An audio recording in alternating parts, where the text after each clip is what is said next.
This is called The Sale of Yoseph, a paradigm of spiritual complexity. And it's on Midrash Rabbah, Parshat Vayeshev.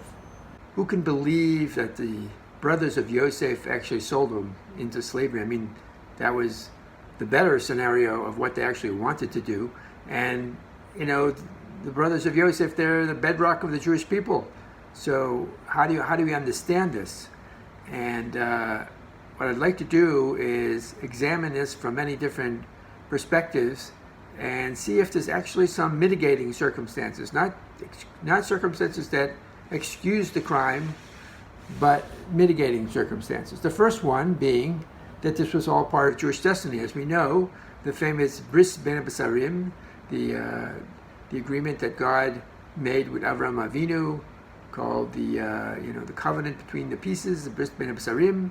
So he was told specifically, in no uncertain terms, that the Jewish people, that his descendants are going to go down and to a land that's not theirs. Didn't say Egypt, by the way, but a land not theirs. But they're going to be enslaved, and worse than enslaved, it says Lavdum ve'inu osam. They'll be enslaved and oppressed for 400 years.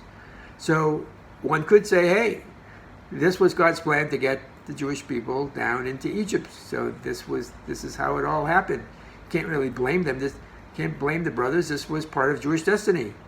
Of course, this question is asked before, and it was asked by the Tosfos in Gemara Shabbat, and they basically answered to say it's not that simple.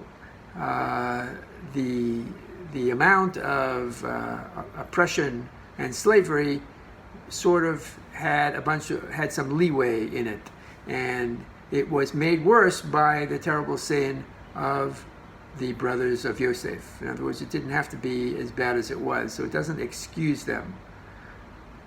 Okay, let's look at another factor.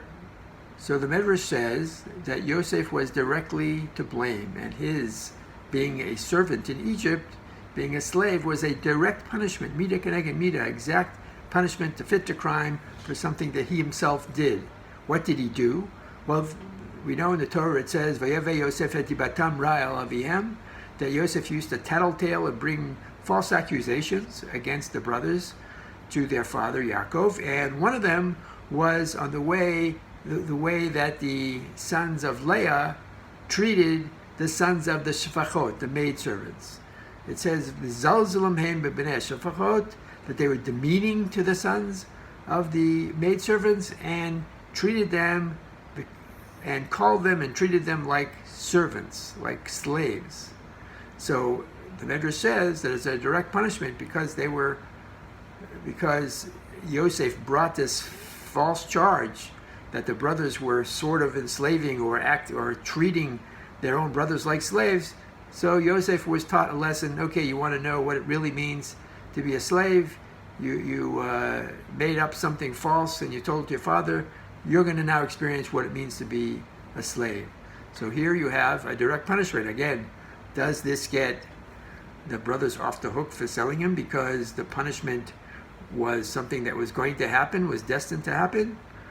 No, it's a little more complicated than that, as we will see. Okay, so let's add in another possible mitigating circumstance, and that is, it's really Yaakov's fault that they were jealous in the first place, right? Yaakov made Yosef this ketonat pasim, which we'll talk more about, this special garment, and caused tremendous jealousy. The Gemara and the Midrash say that this teaches you a terrible lesson.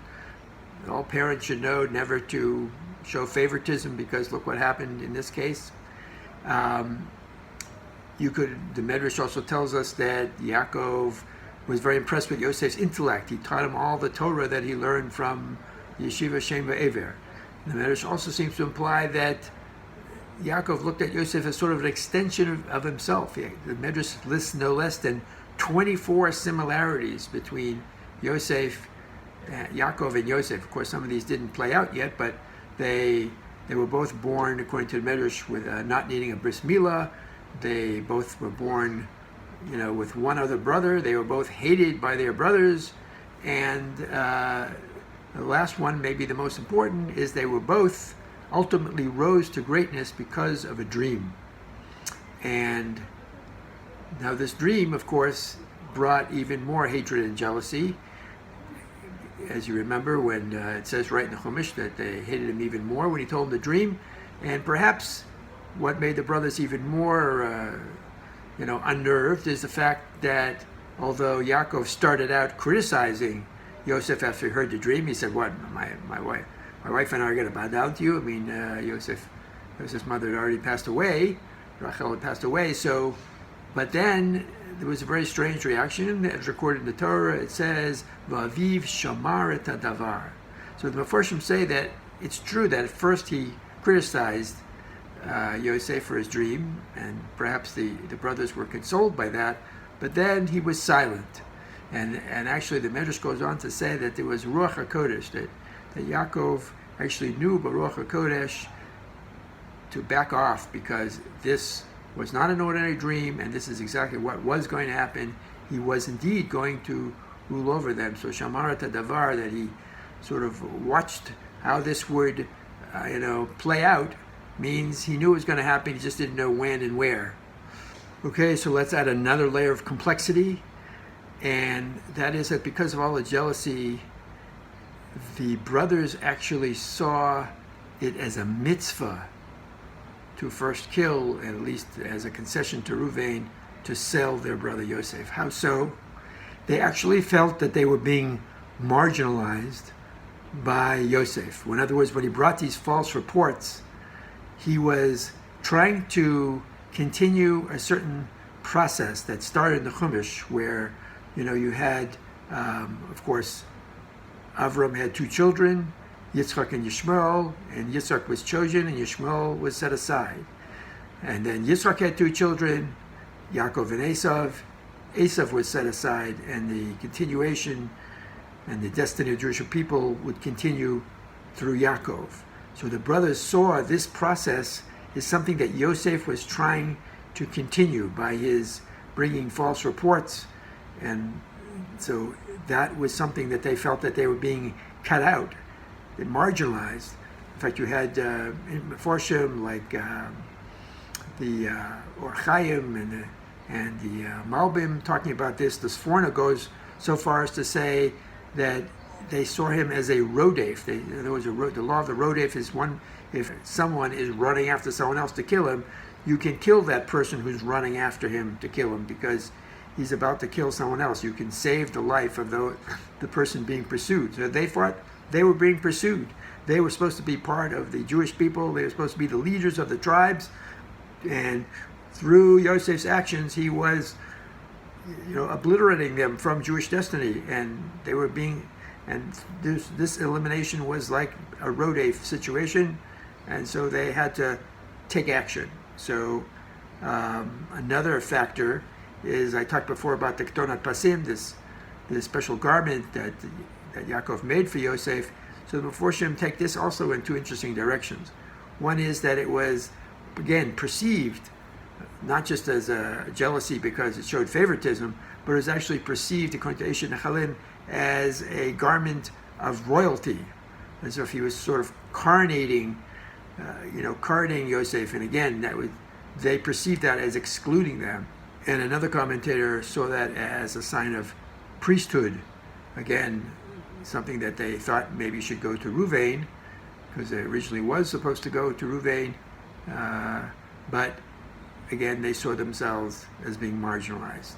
So where do we come out with all these different layers of complexity? So at the end of the day, you have to say that even when you're right, you're wrong. In other words, there's nothing we can do to justify or wipe away the terrible crime that the brothers committed. But there are certainly tremendous amount of mitigating circumstances. And where does this all lead to? There's a fascinating Midrash on Chuma, in which the Midrash actually says something astounding, that when you look at all the evidence as we just have, it comes out that God, so to speak, God forbid, committed what the Midrash calls an alilah. What is an alilah? Alilah could mean a subterfuge, or working behind the scenes, or influencing the outcome. In other words, it's not 100% kosher, because there's so many factors. The test of the brothers was so difficult because of the way they perceived it, but perceived it because everything lined up according to the evidence that they saw, and their jealousy and the robe and so many different things that was going on. It would be very, very difficult to say, and of course we talked about Jewish destiny and the punishment that Yosef was destined to get. So all these things means that it's very hard to 100% pin the blame and say the brothers are to blame for selling Yosef down to Egypt, when that's what had to happen, and that's what they almost saw, as I said, as a mitzvah because of all the marginalization that they perceived that was going on. But what can we take away from this? So I think that when we talk about, the title was the paradigm of spiritual complexity, I think that's perhaps something that happens maybe every minute of every day of our lives. That God is judging things on many different levels, and we're interacting with many people, and each of us are being tested in different ways, all simultaneously.